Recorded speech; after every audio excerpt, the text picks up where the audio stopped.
What do you think it means to be a good steward of technology? I asked AI, I said, can you walk me through this problem instead of just asking it to do it for me? Using it, but also showing others how to use it. I think it's important to use your moral compass to make sure you're using it good and not for bad. Technology and tradition don't need to compete.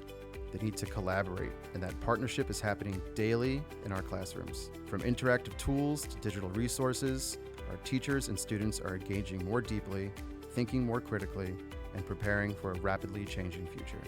Welcome to Flight of the Firebirds, a Kellenberg Memorial podcast. I'm Mr. Kahn, and I teach technology to our Latin school students. Today I'm joined by 3 of our students who are using tech to enhance, not replace, lessons in the Kellenberg classroom. I'd like to welcome the 8th graders, Samantha Vona, Hi, thank you for having me. Reilly Toner, Hi, I'm so excited to be here. and Brandon Black. Hi, thanks for having me. All right, so this year in tech, what we've tried to do is bring in our other classes. So we have had projects from history and things you're learning in religion. The first one we did was an art project. Do you guys remember that?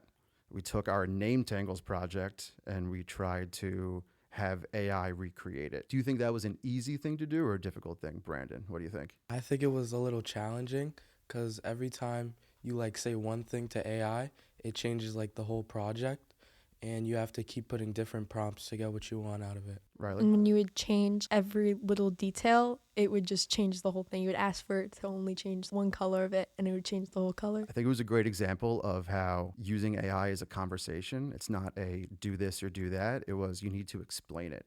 So I remember the way I told you guys to do it was pretend it's someone who has never seen this project and has no idea what's going on. How would you explain it to the AI? And Samantha, do you think that worked? Part of it worked, but AI interpreted it differently than we intended it to. Did any of you come close to your project? No. No. Not really. I think across the entire 8th grade, all 200 plus of you guys, I think maybe 4 of you came kind of close.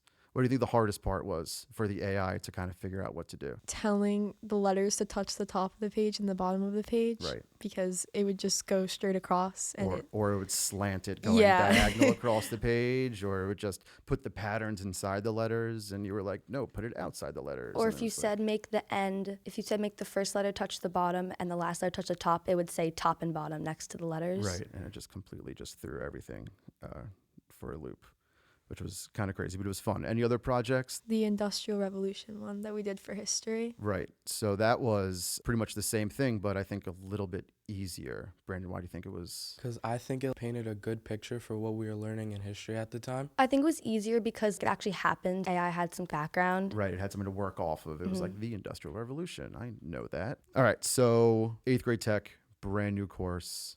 We're focusing on the Google Suite. Obviously, we're trying to do as many different aspects of that as possible. Docs, sheets, slides, eventually forms, website. We're using Google My Maps. What do you guys think of the class?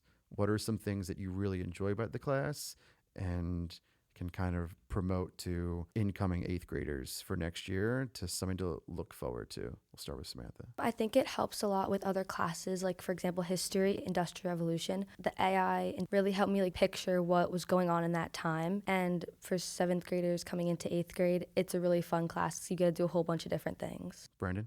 I think it helped a lot because before the class, I don't think I really knew how to use Google Sheets, and now it's way easier. Riley? It's definitely really fun.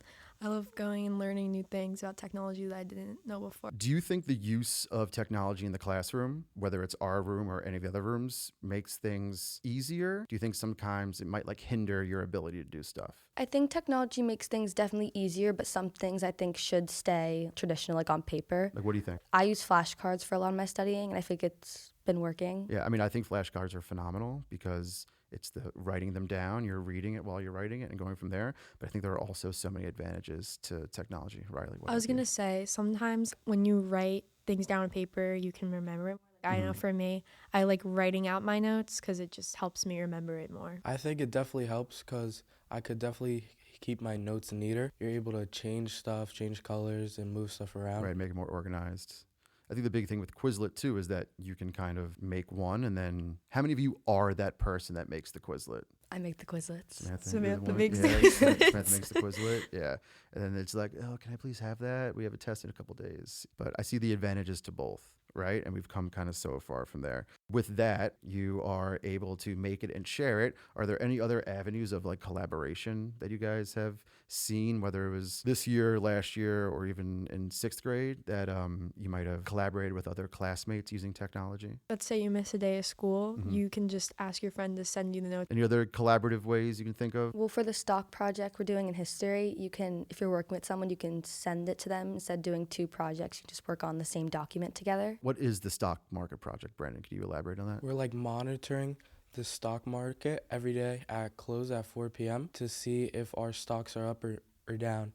And the top 3 people in the class who have the highest stocks get 10 points to their lowest test grade. All right, we're using Google Sheets to kind of track that and organize that and make it as clear and clean as possible. Are there any things that we've done so far that you can maybe apply to outside of school or high school, or things that you can continue to use as we go on? Samantha, we'll start with you. I think using the Google Docs and Google Sheets help because you can make study sheets for school, but also outside of school if you need to write like a paper. If you're applying for a job, it's important to know how to use those apps or sites. Riley? Also, with our knowledge of the stock project, if you're interested in doing stocks or other things, using the Sheet app is really interesting. Right, to help you kind of like organize that and put all Yeah. your thoughts. And what we're doing is tracking each day and the closing price and your profit loss margin and stuff like that. Brandon, anything that kind of sticks out from I this year think so far? email etiquette was definitely really important. The way you should be emailing people really says a lot about you. Technology is an ever-growing thing. I'm just wondering if you guys can give me kind of some examples and maybe go into it about where things could go. Technology is something that's not going to stop. It's just going to keep on rolling. So, Samantha? I think it's important to use like your moral compass to make sure you're using it good and not for bad, and to also be aware of people that are using it for bad and try to tell them that you shouldn't.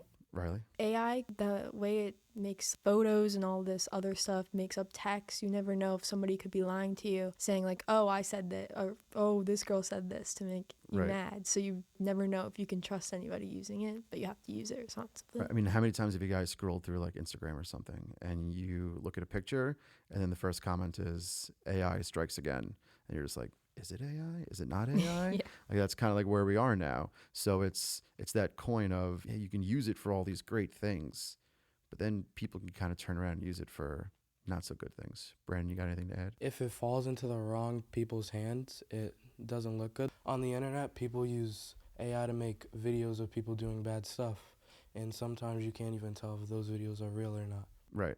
I mean, which is tragic because there are so many real videos out there of people doing amazing things.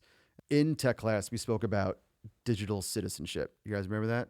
And like your place in the digital world. What are some good practices if you guys had to talk to people that are picking up a cell phone for the first time, or making a Instagram account or a TikTok account for the first time, or posting on social media? What are some things that would be good practices, not only out of school, but also in school? Definitely being safe on it, knowing what you're posting and knowing who you're sending things to. Yeah, I agree. You should make sure a lot of your stuff's like private, and you be careful what you say because no one can hear like the tone you're saying it in. You have to make sure they interpret it the correct Right. way. I mean, you can't pick up things like sarcasm. You can't pick up who's joking and who's not joking. I mean, I think all the time you get a text message with someone and they accidentally send it in all caps and you're like, why are they screaming at me? What's going on right now? You have to be aware of what you're saying and who you're saying it to. And also your digital footprint never goes away. So it's one of those things that if you say it now, who knows what it's going to look like years and years down the line.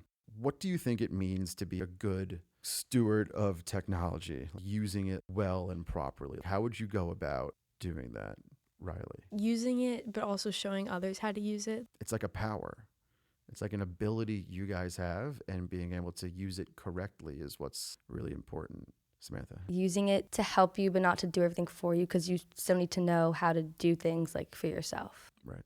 Brandon? Once I didn't get what we were doing in math, and I asked AI, I said, can you walk me through this problem, instead of just asking it to do it for me. Right. Instead of saying, just give me the answer and this can help explain it, which I think is a great use of it. If you just use it as a crutch, it's not going to benefit you in any way. But being able to use it responsibly in all aspects, right? It's not just schoolwork, it's not just studying, it's also in your social aspects of life. It's also benefiting the people around you. Even myself, I know how many times I've had to help people at home with X, Y, or Z, or I'm walking past a classroom and someone's like, my computer's not working, could you help? And it's as simple as doing one or two things. I think the generation you guys are growing up in, you're surrounded with this technology. And my hope is that through the things we do in class and the things you learn on your own and outside of class, you guys make it a better and safer and more efficient place that you're doing things correctly and as they should.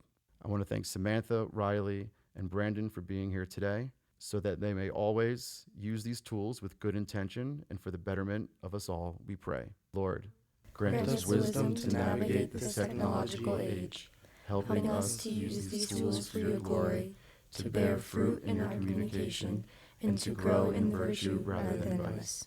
May technology be a servant, not a controller, pointing us to your beauty and love. There is no doubt the tools may look different than they did years ago, but our mission to educate is the same. When technology is used with intention, it becomes a bridge, connecting tradition with innovation, and preparing our Firebirds, not just for the next test or project, but for the world they are a crucial part of. I'm Mr. Kahn, and this is Flight of the Firebirds.